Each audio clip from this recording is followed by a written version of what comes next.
Yeah.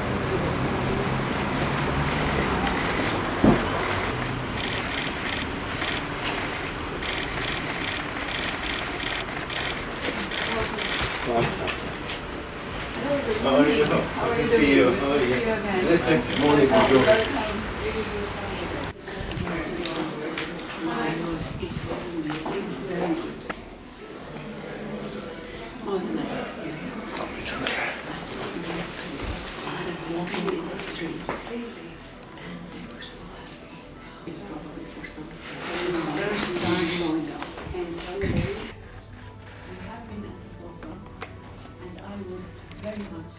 Visit as Minister of Foreign Affairs abroad.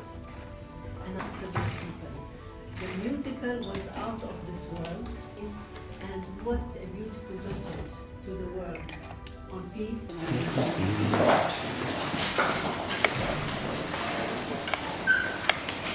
In mir je bil ena od tem današnjega pogovora z ministrico. Izmenjali sva predvsem res poglede na razmere v Palestini in v regiji. Razmere v Palestini so alarmantne, predvsem v Gazi, tudi na Zahodnem bregu. Petkova novica o tem, da v Gazi vlada lakota, kar so razglasili Združeni narodi, nas je vse izjemno pretresla.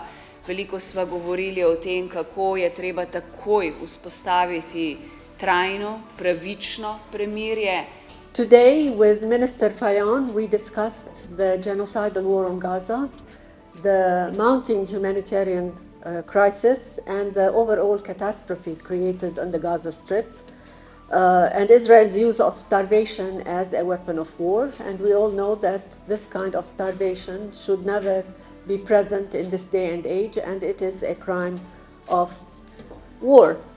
Today we also take note of the report coming out from the UN confirming the existence of famine in the Gaza Strip, and it confirms the reality the Gazans are living in the devastated Strip. Today more than 250 Palestinians have lost their lives because of starvation. And today journalists, your colleagues, we have 240 of your colleagues who have been brutally killed in Gaza. And that number exceeds the number of journalists killed in World War II and onwards, in all the wars in modern history. Today, 80% of Gaza is in shambles, and we will only know the extent of devastation, the extent of the killing and the injuries once we are able to assess on the ground. Today, the numbers stand at 62,000 killings, over 150,000 injuries, but God only knows the number of those still under the rubble and those who are still missing. We also address the situation on the West Bank, where Israel continues to expand its settlements. They have announced 22 settlements a few weeks ago. A few days ago, they announced their plan for E1, which will cut the West Bank into pieces. And it, again, defies everything that international law says about settlements and an illegal occupation. I briefed the minister about Prime Minister Netanyahu's plans for what he calls the Greater Israel. And let us be very clear about his proposal. This proposal is a direct threat to peace and security, not only in the Middle East, not only for Israel, Palestine, but for the world at large. And it is our collective responsibility to stand firm against this colonial and expansionist plan.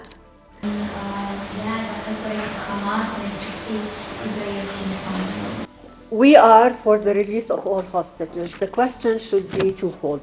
Why doesn't Hamas release the hostages, and why doesn't Israel stop this genocidal war on Gaza?